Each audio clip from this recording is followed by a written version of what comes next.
Good morning, dear children. Good morning, 7A, and a warm welcome back. Okay, so today is the 13th of December, and as you all know, you all are doing your Sher Shah presentation. So let's start, and then we can, because by this week, if we finish this, then before your vacation, I can start with Akbar a little bit, which will be good. Okay, so Good morning, ma'am.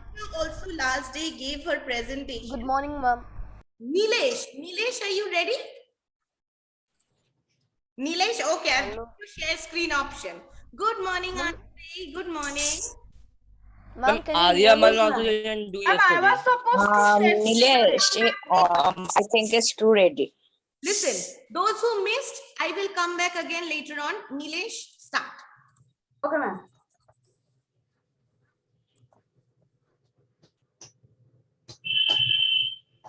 Okay.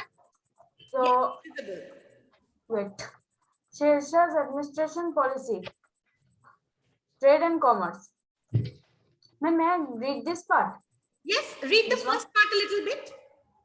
Okay, ma'am. Established Afghan rule in India. Sher Shah planned attack. Please unmute Okay. and start. Huh? Sher Shah planned attack on the Mughal force and made elaborate military preparation. In 1540, the two armies clashed at Kaunaj. The Mughal force were Nilesh, pronounce. Read. Wait. Yes, continue. Sohan, wait. eventually defeated this time.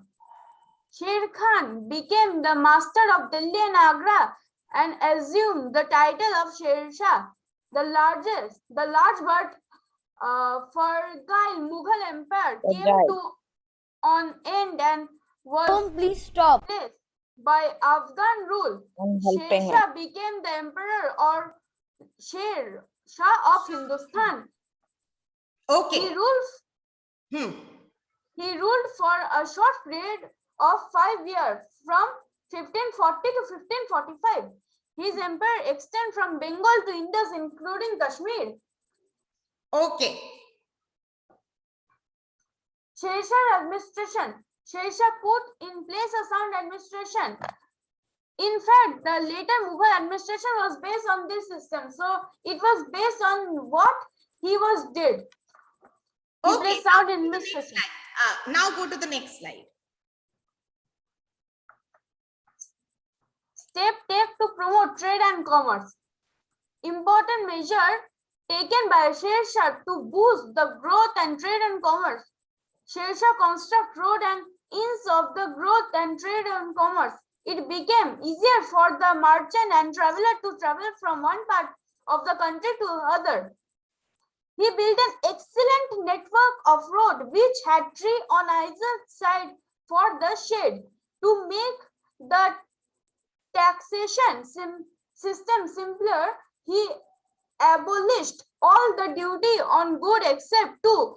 Only good brought into the country were charged and duty were levied on the good which were sold.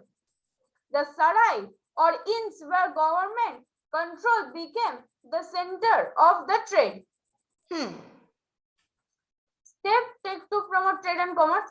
Sher Shah Suri made many efforts to promote trade and commerce by introducing various new weight and measure.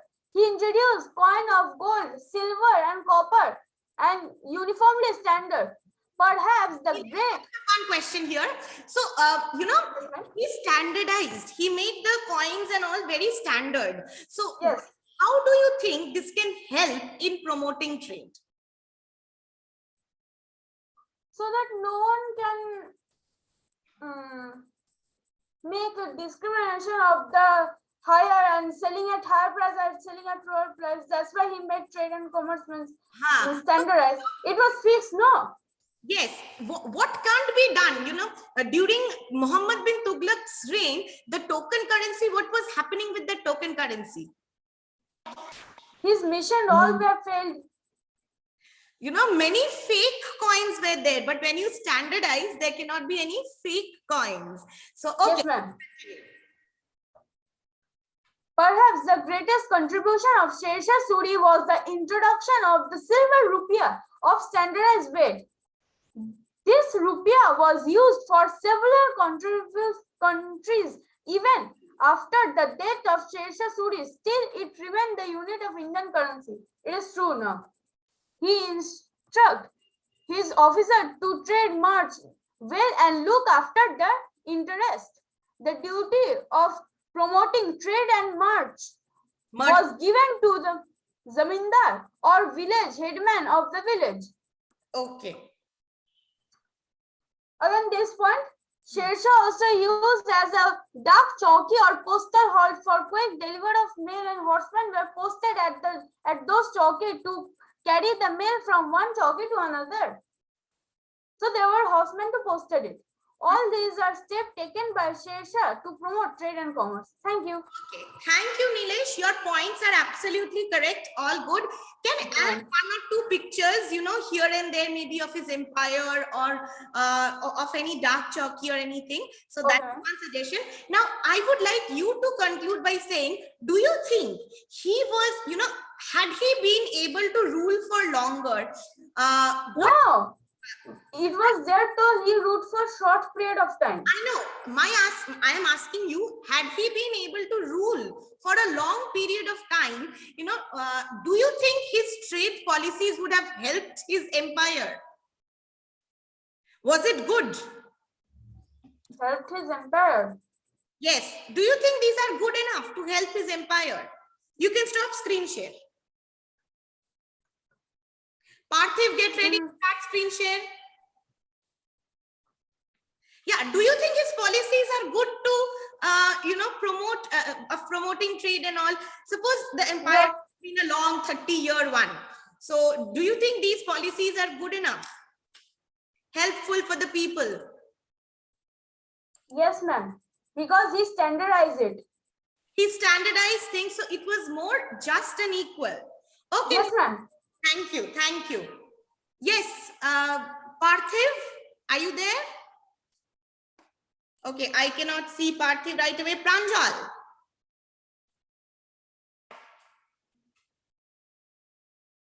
Pranjal, present. Ready? I'm ready. I'm just sharing myself. Sure. After Pranjal, Prisha, if you are here, get ready. Oh, good. Can you see it? Yes. Okay. Sher Shah Suri, administrative aspects and land and reforms. Who was Sher Shah Suri? Sher Shah Suri, also known as Sher Khan, was the founder of the short-lived Pashtun Suri or Sur kingdom in the Indian continent, with its capital at Delhi. He was born in 1486. He was the son of a Jagidar of Sasaram, Bihar. His original name was Farid. He left his home at the age of 15 and went to Janpur. There he studied Arabic and Persian languages. He had very good administrative skills. As a result, he was appointed by his father to manage his Jagir. But due to some reasons, he left it and joined the service of Mughal Emperor Babur. In 1522, he joined the service of Bahar Khan, governor of Bihar at that time. He was given the title of Sher Khan by Bahar Khan for the courage and gallantry shown by him in killing a tiger single-handedly. Later, Bahar Khan appointed him as a deputy governor and tutor of his son, Jalal Khan. Okay, now go to the policies. Okay. Land revenue system of Sher Shah. Sher Shah introduced a number of reforms in the field of revenue. These are as follows. Sher Shah was the first Muslim ruler who got the whole of the land measured and fixed the land tax on it on just and fair principles.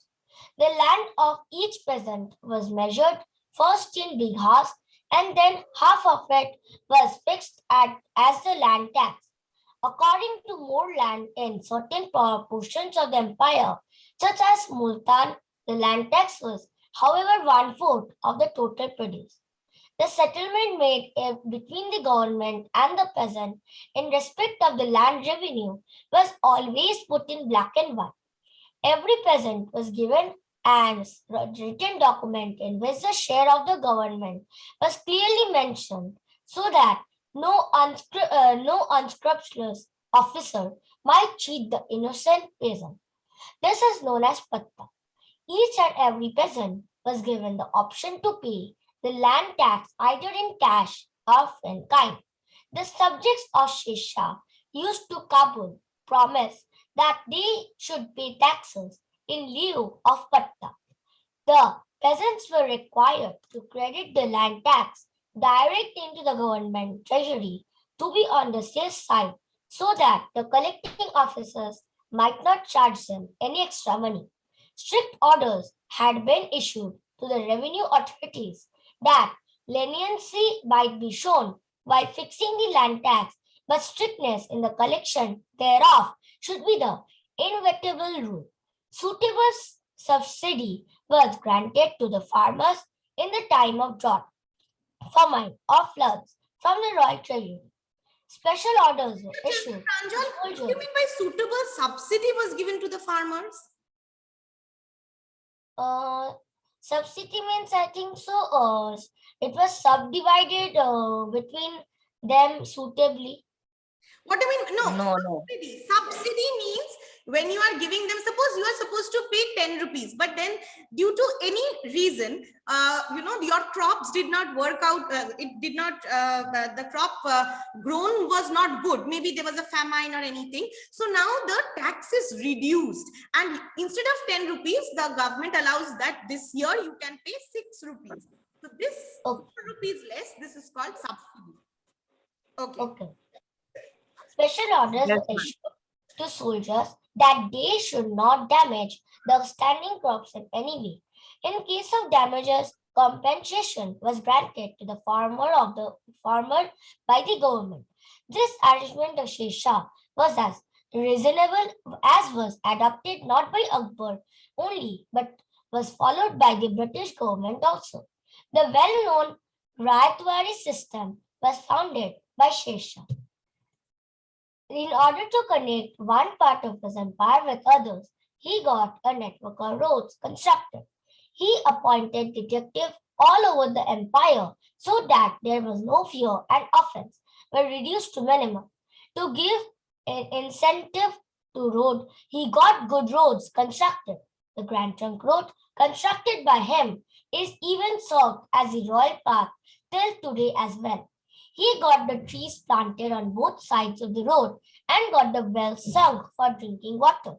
He got a traveler's inn constructed on roadsides on several places for the convenience of businessmen where they can safely spend night. He introduced the Ratwari system, eliminating the meditating landlords. The farmers now had direct link with the government. He got 3 divisions of the entire land, that is, land of first, second, and third grade. Revenue was levied on the basis of yield. 1/3 of the total produce was given to the state as land revenue. The farmers were free to make the payment of the land revenue in cash or kind. Okay. Shesha is known as a good administrator because of the following reasons. Okay. He divided This part. So I get the point that Shesha. So last slide, go to this last slide. What have you shown as the Okay, picture? conclusion. The other one before that? Okay, this is Oh, this is the Shesha's. Okay. How he managed. Nice. Then conclusion. Okay. and conclusion is Shesha gave great emphasis on justice. He used to say, justice is the most excellent of religious rights and is approved alike by the king of infidels and of the faithful. None of the devotions and prayers can be equated with justice, and here all the sections of infidels and Islam are one on the point. Justice implied making no distinction between men on his own tribe and near relations and others in awarding punishment and to prevent operation by those in power. Okay. Agriculture. Thank you. This much. Good. Pranjal, nice points. You have done on land revenue, which is good. So one question that I have, uh, what do you think was how important do you think was the documents Patta and Kabuliyat? What do you think? How important were these documents? Yes, it was important because the dues of the state was written in the document called the dues of the state was written in the document called Kabuliyat, and the dues of and the as the proof of assessment, each peasant was given patta. I think so. This is why, and for corruption, this is used. So I think so. It is very important. Help prevent corruption. Yes, it help prevent corruption like the proof of assessment. If the proof was not there, there will be corruption. And the Kabuliyat helped that there was that means the state once there was the dues of the state was written in the Kabuliyat. So it helped the government. It helped the Nobody can government. collect more than what should be collected. Yes. Yes. Okay, Pranjal, thank you. Good effort. Nice. Uh, can I move to Okay. Prisha? You can stop screen share. Prisha?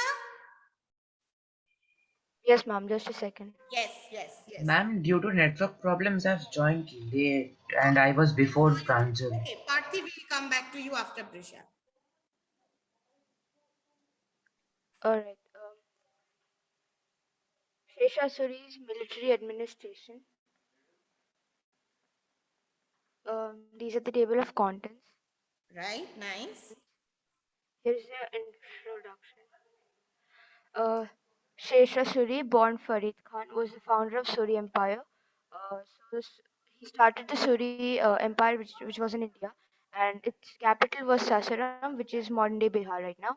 He introduced the currency of rupee, which is still used in India currently, and he was an ethnic Pashtun ruler, and he took control of the Mughal Empire in 1540. 1540.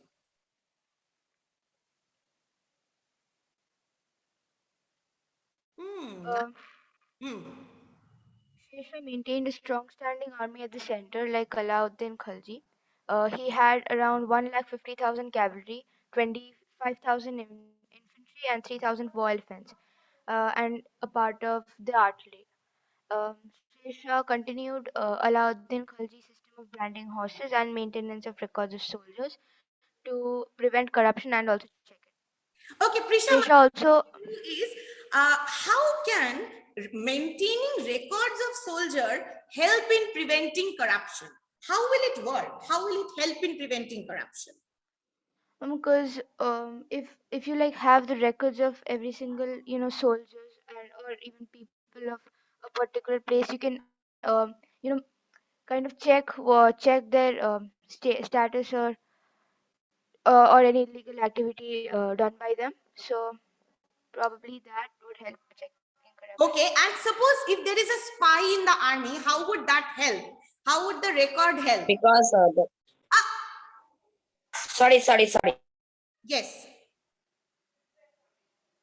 As I said, having a spy in the army. So yes, having having records of every single person would also help that. In Uh, identifying that whether he is really a part of the army. Okay, continue. Sher Shah paid his officials and soldiers regularly in cash. Hmm. Um, then he also set up cantonments in various parts of the country. He so and the fifth point is that he did not depend on the Jagirdars for the supply of soldiers whenever needed by the Sultan. So he maintained a direct link with the soldiers. So whenever he needed them, he did not go through the Jagirdars, but he directly consulted them. Okay, and it is cantonment. Um, AN. Okay, fine. Otherwise, all it's right. N. Besides the standing army under the direct command of the Sultan, provincial governors, nobles, and subordinate rulers were also allowed to maintain the separate armies. Right. So, okay. Shisha was a past master in adopting successful war tactics. He believed in the maxim, everything is fair in love and war. Shisha knew fully well as where to make a tactic retreat, when to strike at the enemy, and how to dissensions in the army camp, how to make friendship with the enemy of the enemy, how to pretend to retreat. In fact, he knew how to win. So Okay, he great. had a lot of strategy and tactics, which gave him a lot of wins during his reign. Absolutely. Shershah's death. So we all know he died an accidental death in a gunpowder explosion. He was killed on 22nd May of 1545. So his all tactics failed. So he ordered for the walls of the fort to be blown up with gunpowder, but unfortunately he too got seriously wounded, and as a result, he um, he died. And then his son Jalal Khan, who took the title of Islam Shah Suri, succeeded Sher Shah Suri. So the Sher Shah tomb is located in the middle of the artificial lake at Sasaram, standing at 122 feet high. It is at a town at the Grand Trunk Road. Was Sher Shah a good ruler? Yes, his policies were really good. His strategies, plans, military, and decisions gave him a lot of success. He maintained a strong standing army to ensure wins during wars. And according to me, a few policies of Sher Shah, like maintaining records of soldiers to check corruption and paying them regularly, would be a good idea to strengthen the army as well as maintain it, because it encourages the soldiers to stay to maintain in the army and work. Right. In Thank you, Prisha. I guess Thank you. all right. Should I stop sharing, ma'am? Great, great. So you have concluded that yes, maintaining a record of the soldiers, maintaining a good standing army, it was helpful. So can you tell me, what were the weaknesses of Humayun that helped Sher Shah win the Battle of Chausa and Kanauj? Or why do you think in both the battles Sher Shah was successful? That's it. You can stop screen share, Prisha. Artif, get ready. All right. Yes. Ma'am, Sher Shah had battle tactics and battle equipments that were kind of unknown to the outside. I mean, the other empires. His army may be small, but it was disciplined and he maintained it really good. He maintained it. His army was not really small, but yes, while working under Babur, he learned the Mughal techniques, right? So that added to the advantage. Okay. Thank you, Prisha. Good. Keep up the effort. Nicely presented. Means the work. Prativ, you can start screen share. Ma'am, my PowerPoint has hanged, so I cannot really share Okay. that PowerPoint. Waiting. Riddhi, are you ready? Riddhi is here. I cannot see Riddhi. Rishabh? Rishabh? Yes, ma'am, I'm here. Yes, can you start presenting? Of course, ma'am. Let me start screen share just. Yes. Rupayan, get ready. Yujyapriya? Right, ma'am, can you see it? Yes, I can see it. Right, so this is my project on the administration and management of Sher Shah Suri, specifically focusing on administrative division and the management of his kingdom. Right. First, we go to the very important topic, which is in the title of the project, that is division of his empire. So what he did was he made a step-by-step system that he could overall look after the entire thing, but he also didn't have such a huge workload that he had to check every place at once. So he did what is similar to what we do now. First, there was his whole empire, which was quite big. Then we had sarkars, 47, which is similar to the states we have now. After that, we have parganas, like cities or maybe districts, and then at the last we have villages. There weren't really cities then, so villages. Next. Now, there were plenty of officers who worked for this all, but three main officers here were the Shikdari Shakadaran, who maintained law and order, basically like a judge, the Munshif e Munshifan, who supervised his revenue collection, as that was very important to him, and the Amal Guzar, who was actually collecting the revenue. Right. Next, we have central departments. Sher Shah Suri, similar to the last thing, he also divided his government into departments. There were one or two more, but these are the central ones. Okay. First is the Diwani Vajrat. Diwani basically means department We of. should make it shorter. You cannot go along because we have to go to the next one. So like Department of Finance, military, etc. Go ahead to the policies. So, right. So, coinage, it's not directly, but it was an important step for managing his empire because it helped in a lot of things. So he made a three metal system. At the very top was the most expensive metal at the time, gold. They didn't have platinum. And then after that, silver, which was the base unit. And at the bottom, they have copper.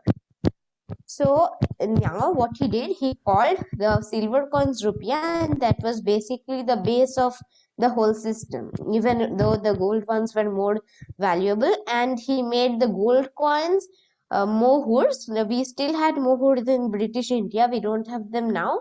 One mohur was equal to 15 rupees. And the copper coins, they were alternatively called pesa. They were also called dams. And one dam, so 1 rupee, the 1 rupee is equal to 10 dams, and you also had half dams and quarter dams. So there's a conversion of all that. Okay. And he also used to put his name on the coins. And now, as you can see, his influence was very big on the coins, because now it's used as a national currency in quite a lot of countries with slightly different names. Okay, Rishabh, I have a question here. Right, infrastructure. I have a question here. So how do you think the policy of, if you compare, you can continue the slide, if you compare the coinage policy of Tughlaq and with that of Sher Shah, what do you think was the plus points of Sher Shah Suri's policy of coinage? Right, Sher Shah Suri was similar to Tughlaq's policies, but he implemented in a better way, and hence it was quite a bit more successful. So what was the main thing that he did that Tughlaq did not do? Trimetallism. He standardized them. Okay, continue. With his name and royal stamp. Yes. Yes. Next. Ma'am, here. Mm-hmm. Right. Infrastructure.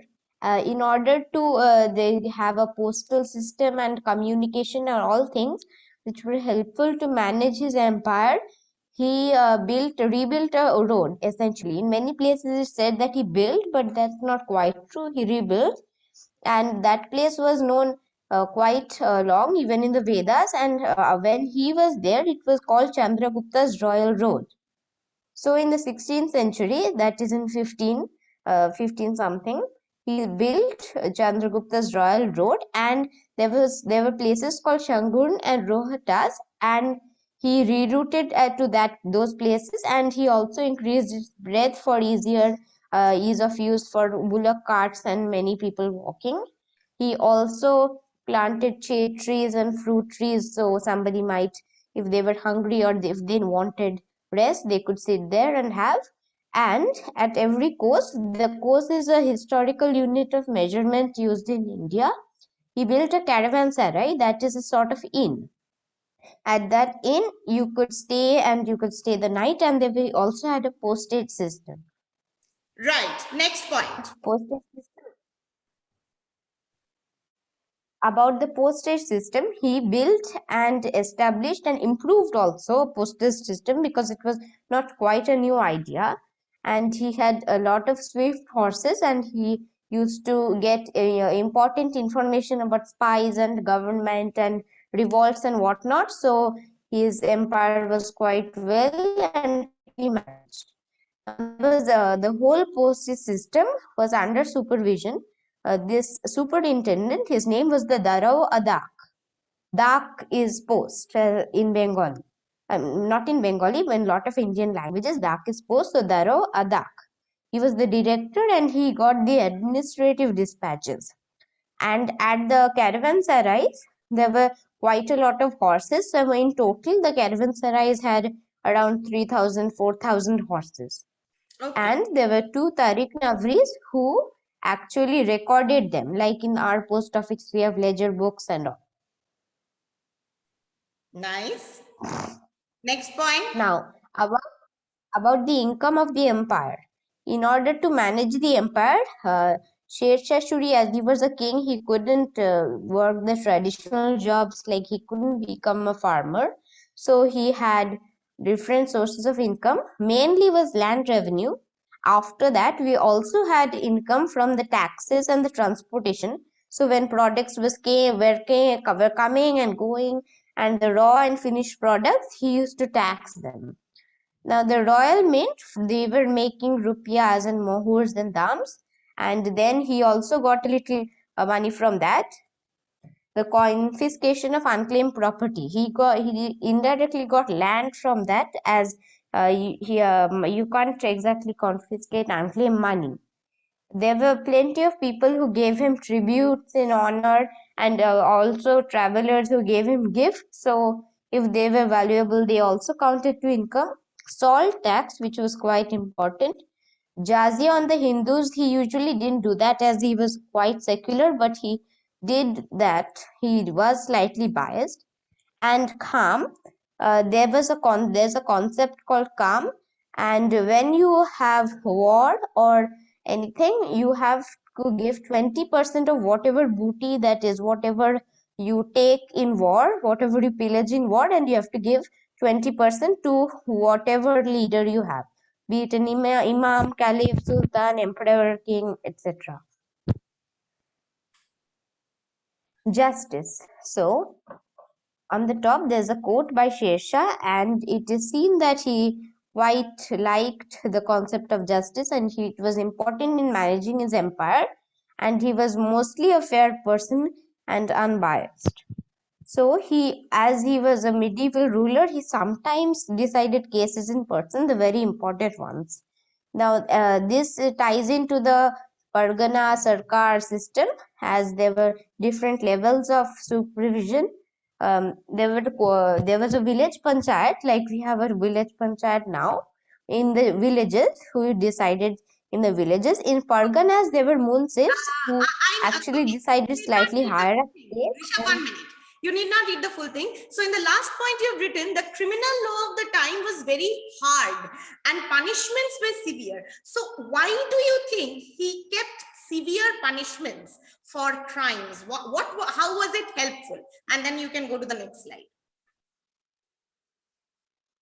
Well, it was helpful in that it was slightly reduced expense for him in building jails and sending people to reform, and also he was not exactly the very most mellow kind of ruler, so he wanted to make people show that you will not do this, instead of making the people reformed like they do nowadays. So then there were a lot of things that we abolish nowadays, like the death penalty and hanging and all those.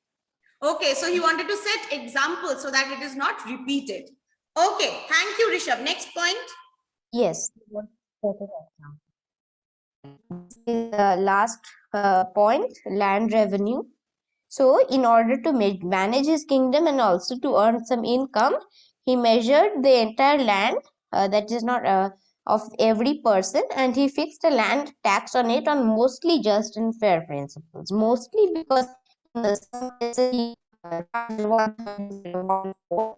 and so on. So the land of each peasant was measured in bighas. Again, like the one in the sarais, that's a very old Indian system of measurement. So he measured the system in bighas, and then he halved the land, and then 1/2 of the produce was land tax.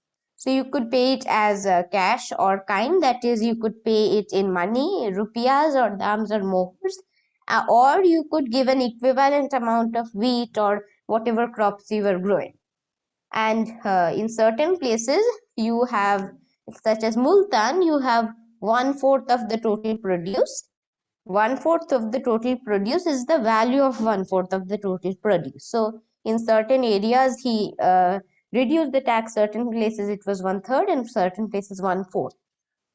Now every peasant was given a document, 2 written documents actually. One was known as a patta, and in that was written the share of the government. So the peasant cannot say that no, you can't take this because I want to keep my thing. And there was also another document called the Kabuliyat, and in the Kabuliyat was written that the government will, or the promise of the government. Kabul means truth. So now there were also very strict orders that Sher Shah Suri gave to his officers who collected revenue and supervised the collecting of revenue, and the soldiers, that when you're fixing the land tax, you should show leniency, but when you're collecting it, you should be quite strict in collecting it. And he also gave the farmer subsidy when it was drought and famine and generally poor conditions where they could not grow quite as much crops. And he also gave compensation. Now, the Riyatwari system, there was a system called the Riyatwari system used by Akbar and also the British.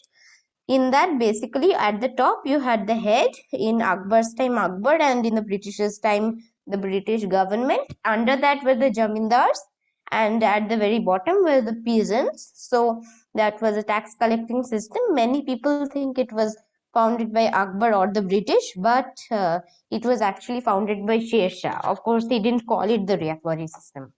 Okay, thank you, Rishabh. You can Right. stop screen share now. Thank you. Okay, children, make the presentation a little shorter because there are so many people. Rishabh, points are very good. You have worked on all of them in general instead of focusing on one. That is fine. Your points are good. Kabuliyat is for the states to maintain. The officers maintained it. Patta was given to the peasants. So you can mention that. Otherwise, fine. Good job. Rudrapriya. Ma'am, Parthiv, I can share now. Hold on, wait. Rudrapriya, are you there? Rudrapriya? Not there. So, Parthiv, you can start screen share. Next day again, I will continue and Parthiv rejoin. You can start screen share. Let me give the instructions. Now, one thing I would say next day, I would, read Akbar. I will give you a study material also, which has some parts added there, but mostly it is there in your book. So you can do a comparative study, a little bit from the book, and the extra parts you can note down during the vacation. And after the vacation, we will continue again with Akbar. Okay, yes, Parthiv. Sher Shah Suri. Parthiv, read. About Sher Shah Suri. Hmm. Yes, ma'am. His birth name was Farid Khan, but he was given the name Sher Shah because he killed a tiger single-handedly. In 1527, he entered the service of Babur and closely studied the Mughal military techniques. He gradually became powerful in the region of Bihar and Bengal. Later, he captured Gaur, the capital of Bengal, and threw an open challenge to Humayun, the current Mughal ruler at that time. There were 2 battles, one in Chausa and the other in Kannauj.